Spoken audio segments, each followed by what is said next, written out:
Over the last several years, we've been keeping a close eye on how our state is working to support thousands of asylum seekers from across the globe. People who have fled everything from famine to violence for a new life here in Maine. Since the summer of 2019, when hundreds of asylum seekers were housed at the Portland Expo, challenges have persisted and the housing struggles have only gotten worse. Despite this, volunteers are working to make their transition to life in Maine as seamless as possible. News Center Maine's Sean Stackhouse joins us now to tell us more about that. Sean?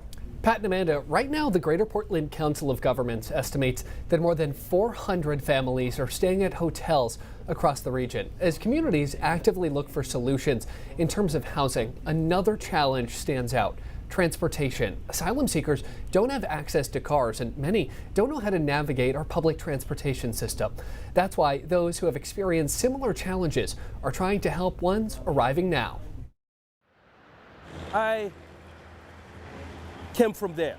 I know how much it's challenging. Guy Mpoyi has lived in Maine for just more than 3 years. Originally from the Congo, the challenges asylum seekers in Maine face today are fresh in his mind. When I came over here, I cannot say any word in English except good morning. From the language barrier to housing, Guy has navigated the hurdles put in front of him.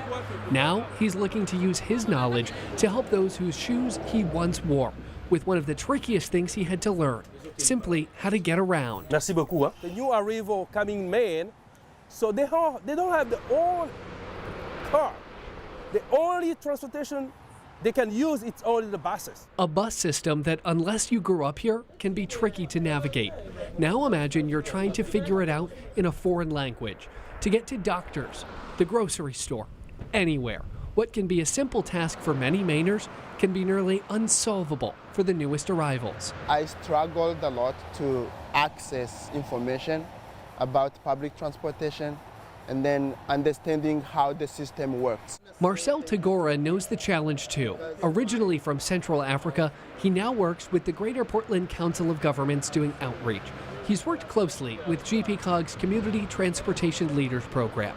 He and many advocates know the challenges that face asylum seekers when it comes to getting from point A to point B. They are considered as new Mainers who also have the right, as all residents, to move around, to get around, to move safely and independently on a public transportation. We see a number of our immigrants come here, they know how to drive, but they're not allowed to drive because of their status. Mufalo Chittum is the executive director of the Maine Immigrants' Rights Coalition and works with asylum seekers every day and sees the importance of transportation. To go to work, find a job, for you to go to the hospital, to go to school, or everything is within drivable, and folks can't. But people like Guy are working to make a difference. After taking part in the Community Transportation Leader program through GPCOG, he had an idea: to bring the knowledge of the bus system directly to the people who need it. From my own experience, and say, so how can I make this transportation to be more accessible from immigrant and refugee and asylum seekers? So he worked alongside the Greater Portland Council of Governments to create the Bus Ambassadors program, teaching those with limited language skills how to use public transportation. Because of this, the bus ambassadors, newcomers, new Mainers are able to be connected to available resources. Connected to resources like the grocery store, pharmacy, social services, essential when arriving in a new place. The program is a partnership with the South Portland Bus Service and the Greater Portland Metro. The route comes right to the people that need it most. Every Tuesday and Thursday, the bus comes to 3 hotels in Yarmouth and Freeport that hundreds of asylum seekers currently call home. Funded by Cumberland County American Rescue Plan funds, these new Mainers pay nothing to get their essential services and learn a complex bus system in their own native language.